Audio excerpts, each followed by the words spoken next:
저는 신뢰를 굉장히 중요시합니다. 신뢰를 얻으려면 맞는 말만 해야 합니다. 지키지 못할 약속은 하면 안 되고, 그렇기 때문에 약속을 한번 하면 무조건 지키는 성격입니다. 그래서 약속을 쉽게 안 합니다. 일단은 외국인이라서 안 믿는 느낌을 많이 받았어요. 외국인이라서 전문적일 거라는 생각이 없었나 봐요. 외국인은 무조건 서포트를 하고 무조건 통역을 하는 사람 정도로 멈추는 그런 생각을 했던 것 같아요. 안녕하세요. 저는 아제르바이잔에서 라헬이라고 합니다. 저는 한국과 세계를 연결하는 커리버 컴퍼니의 대표입니다. 커리버 컴퍼니는 컨설팅 회사로서 다양한 분야에서 많은 한국 기업들을 돕고 있습니다. 지금 현재 우리 하고 있는 건 의료 관광, 그리고 무역, 공연, 엔터테인먼트 측을 하고 있는데요. 아제르바이잔, 튀르키예, 카타르, 스위스, 이탈리아 같은 나라들과 교류가 다 되어 있으니까 유럽 국가들에 진출하고 싶은 기업들이 있으면 우리는 도와드릴 수 있습니다. 커리버 컴퍼니는 엔터테인먼트 쪽도 일을 하고 있습니다. K-팝은 전 세계적으로 유명한데요. 하지만 K-팝이 많이 가지 못하는 나라들이 있습니다. 그 중에 하나가 이제 아제르바이잔, 튀르키예 이런 나라들인데 2024년 10월에 튀르키예에서 아주 성공적으로 K-팝 공연을 하게 되었습니다. 정말 힘들었지만 공연을 보러 오신 관객들의 미소와 좋아하는 그룹을 데려와서 감사합니다 하면서 굉장히 좋아하셨어요.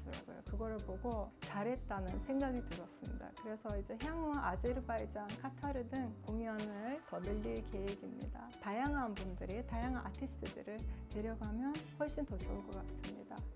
저는 2008년에 처음으로 대한민국 정부 초청 학생으로 한국에 유학을 오게 되었습니다. 한국 나이로는 20살, 아제르바이잔 나이로는 18살 정도 되었던 해였는데요. 정말 어린 나이에도 불구하고 이렇게 먼 한국까지 오는 것이 큰 용기였습니다. 그 당시만 해도 아제르바이잔을 벗어난 적이 한 번도 없었기 때문이라고 생각하는데요. 저는 어릴 때부터 다양한 사람들을 만나고 다양한 일을 하는 것이 제 꿈이었습니다. 만약에 내가 이 나라에 오면 할 수 있는 것들도 많고 꿈을 실현할 수 있을 것 같아서 결심을 하게 됐던 것 같습니다. 처음 한국에 왔을 때 학생이었기 때문에 생활이 힘들다는 점에서는 조금 일단 한국어도 잘 안 되고 한국 음식도 잘 못 먹고 당장 내가 하루하루 어떻게 살아가야 되고 어떻게 한국어를 빨리 공부해야 되고 한국 사회에 어떻게 적응해야 되는지에 대한 고민이 앞섰지 그 당시에는 꿈을 크게 생각을 못했어요. 한국어가 잘 안 되니까 잘 알아들어야 되니까 제일 앞에 앉았는데 교수님들이 이야기를 하시고 그러면 질문 있어야 하면 100명 학생이 있으면 다 조용하고 진짜 가끔 한두 명씩 손 들었는데 저는 제일 앞에 앉으면서 제일 먼저 손 들고 질문을 많이 했었어요. 근데 처음에 저는 그냥 아제르바이잔에서 배운 대로 했을 뿐인데 나중에 저 좀 살아보니까 다들 왜 손을 안 들지? 나도 안 들어야 되나? 이게 조금 그때 느껴졌어요. 그런데 그렇게 하면 오히려 위축되고 뭔가 도전 정신이 없어지는 것 같은 생각이 들어요. 그래서 저는 약간 한국에서 튀더라도 그냥 손 들고 항상 질문하는 스타일이라서 한국에 사시는 외국인 분들, 학생들이면 부끄러워하지 말고 한국 학생들 손 안 든다고 이 학생들도 막 조용히 있지 말고 모르는 건 다 물어봐야 된다. 그렇게 말씀을 드리고 싶어요. 한국에서 제가 택했던 전공은 경영학과였어요. 석사학위까지 마쳤는데 한국 회사에서 일을 하기 시작했습니다. 내가 정말로 하고 싶은 일이 이게 맞나 싶은 순간들이 많았습니다. 왜냐하면 저는 성격상 리더십이 굉장히 강하고 진취적인 성격을 가졌어요. 그런데 나에게 좋은 아이디어가 있고 내세우고 싶어도 받아들여지지 않아요. 그 회사의 문제인 줄 알고 회사를 바꿨는데 똑같은 문제를 또 겪었습니다. 회사의 문제가 아니라 성격이구나. 스스로 뭔가를 만들어내고 뭔가 창조하고 그것으로 인해서 나의 꿈을 실현하는 게 맞겠다는 생각이 조금씩 들기 시작했지만 겁이 많이 났어요. 실제 그것을 사업으로 이루기까지 굉장히 많은 시간이 걸렸습니다. 제가 올해로 한국에 산 지 17년 됐는데요. 그 결정을 하는데도 한 15년은 걸렸던 것 같습니다.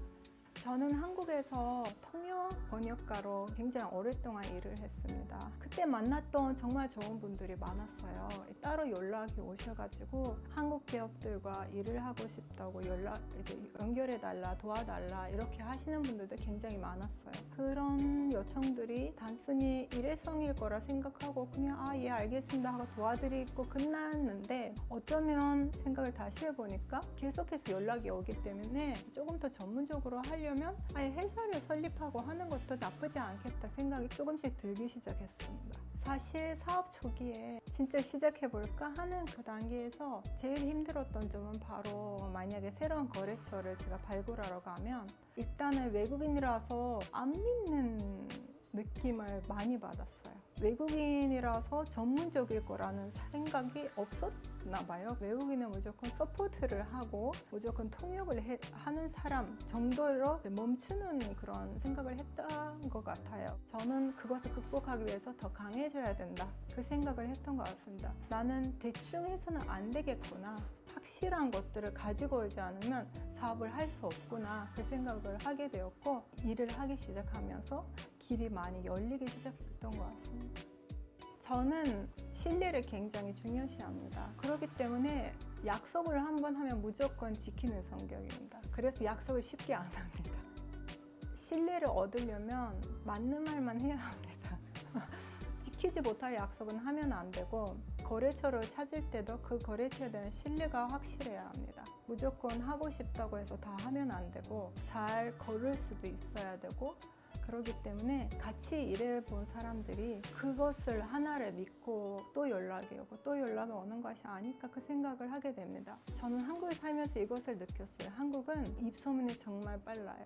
같이 뭔가를 하는 사람에게 가치를 만약에 더해줬으면 그 사람은 다른 사람에게 저에 대해서 좋은 이야기를 해줘요. 그러면 그것이 체인처럼 하나, 둘 이렇게 연결이 되는 것 같고, 그 모든 것의 배경에는 역시 신뢰가 있지 않았을까, 그 생각이 듭니다. 그리고 한국에서 성공을 하려면 우선 제일 중요한 건 한국어예요. 한국어는 기본이라고 저는 생각합니다. 일을 할 때 말하는 맥락까지 이해하지 못하면 사업은 좀 위험할 수 있다는 저는 생각이 듭니다. 언어는 기본이니까 한국어 공부에 신경을 많이 써야 된다. 전 어떤 거 했냐면 테드라는 사이트 혹시 아실까요? 항상 그 테드를 통해서 또 연습을 많이 해요. 어떤 거냐면 거기에 나오는 한국인 연사들이 계세요. 그분들이 하시는 말씀을 밑에 자막을 놓고 보고 똑같이 따라해요.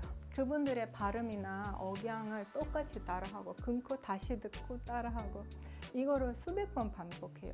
또 한국의 앵커분들 있죠. 뉴스 앵커분들 똑같이 따라하고 억양까지 연습을 많이 해요. 왜냐하면 저는 대구에 살았거든요.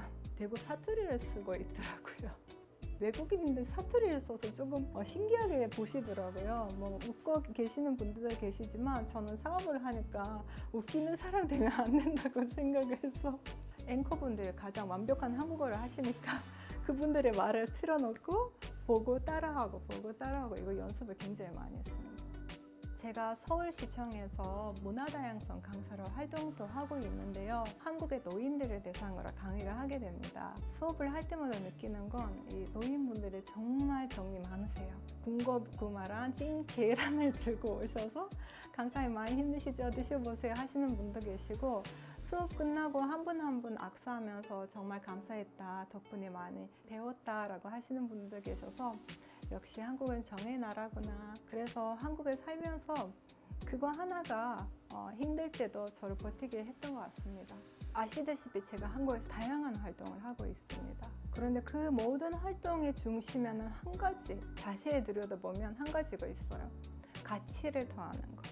저는 국가기관에서 외국인들 대상 멘토 활동도 하고, 아제르바이잔을 한국에 알리고 한국을 아제르바이잔에 알리는 이런 활동도 하고, 여러 가지 활동들을 하다 보니 그 중간에 자세히 보면 사람들에게 뭔가 가치를 더하고 싶어서 생긴 것들이 많아요. 어떻게 보면 이 사업 자체도 한국 기업들이 잘 가지 못하는 그런 나라들과 사업을 도와주는 일이니까 이것 또한 가치를 더하는 일이 아닐까, 그 생각을 하게 되어서 지금까지 해왔던 것들의 연속성이었던 것 같습니다.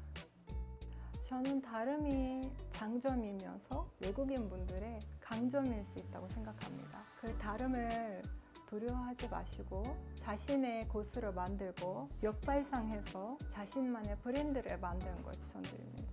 나는 외국인이라서 기회가 적다 이렇게 생각할 수 있지만 제가 살아보니까 기회는 정말 많습니다. 그 대신 그 기회를 어떻게 찾아가는 것이 우리만의 과제인 것 같아요. 그리고 그 기회를 만들어 갈 수도 있습니다. 그때 그 당시에는 몰랐어요.